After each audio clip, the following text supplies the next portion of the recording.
May kaibigang attractive si partner sa trabaho. Deadma o dapat bang magduda? Ito na nga po ang inyong mga kasagutan. Sabi ni Sergio Gonzalez, para sa akin di mo na kailangan magduda. O wag naman agad-agad at di mo rin naman dapat na deadmahin na lang. Dahil di kasalanan ng katrabaho mo kung attractive talaga siya. So nasa partner mo na yun kung gagawa siya ng kalokohan. Kaya hindi mo siya pwedeng deadmahin na lang. Dapat napapag-usapan nyo rin yan. Alam nyo naman, pagka nasa ganyan na kayong sitwasyon. Sabagay, tama rin naman yan. Yung sinabi ni Sergio, hindi naman kailangan aggressively ay ikaw ay nagtatanong, sino yan? Bakit pogi yan? Bakit maganda yan? Kasalanan ba niya? Sinilang siyang ganun. Ayan, sabi naman ni Darwin Rosell, dapat nang magduda. Naku kasi nga po, madaling matukso ang kahit sinong katrabaho, lalo na kapag maganda o gwapo ang lumalapit sa kanya. Lalo na, alam naman natin, mga kapatid, yung kakaibang mga lapit na ng ibang tao o ng mga katrabaho. Kapag ganyan na medyo attractive nga ang katrabaho ng iyong ang office mate ng iyong jowa. Ganon. Si Luella Dumaog, sabi niya, syempre deadman na lang kasi hindi naman magta-try ng third chance pa si jowa sa akin. Ay, ganda. Ayan, sabi niya, kung ang hanap niya ay yung attractive na kaibigan niya. Oo, at pinagkakatiwalaan ko siya nung tinanggap at pinapasok ko siya sa aking mundo.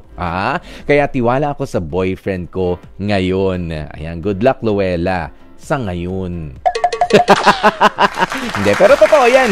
Kailangan magandang investment. Ang pagtitiwala sa pagmamahalan. Sabi naman ni Alma Aranillo, ay nako, yung mga deadma, confident yan. Pagka nagdududa, insecure ang peg. Dapat loyal ang jowa mo. Ganon. Pero papaano nga kapag yung lagi sila magkasama, lagi na lang laging sabay, ganyan. Tapos, syempre, mahaba-habang oras din. Dun sa trabaho, ba't kayo lagi magkasama? Hindi ka man lang ba talaga magtatanong? Deadma ka lang kasi confident ka? O medyo magtatanong-tanong din, mag-iimbestiga? Ayan, si Janice Dagami, sabi niya, para sa akin, Kuya Poy, nakakaselos yan Lalo na kung yung katrabaho ng kapartner ko ay may gusto pa sa kanya. Ang kaso, di naman siya gusto ng partner ko. Hanggang friends lang sila. Kaya ang ending, naging ninang na lang ng anak namin at masaya rin siya ngayon kasama na ang family niya. Ayan, yung mga ganyan, may disiplina nagkaaminan pero wala nang iba pang ginawang dahilan para magkalapit pa.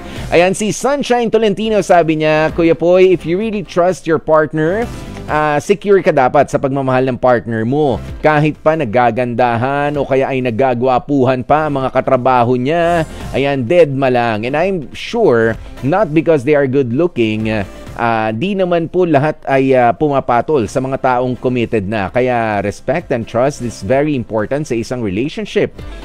Katulad mo, Kuya Poy, I'm sure your beautiful wife trusts you that much kahit na ganyan ang line of work mo. Bakit? Anong meron sa line of work ko?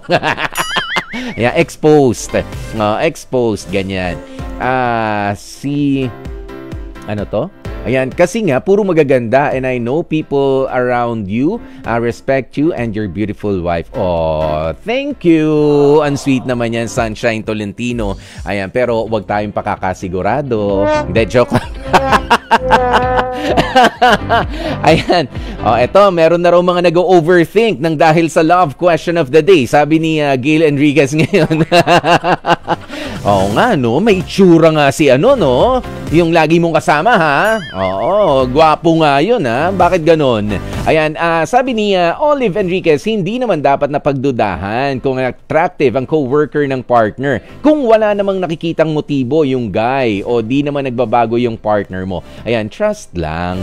Ayun, tama yan, Kaya naman, sa lahat po ng mga merong mga magaganda mga kaopisina, mga gwapong kaopisina, enjoy lang kayo dyan. Basta wala namang, hindi naman na isa sa isang tabi, si jowa.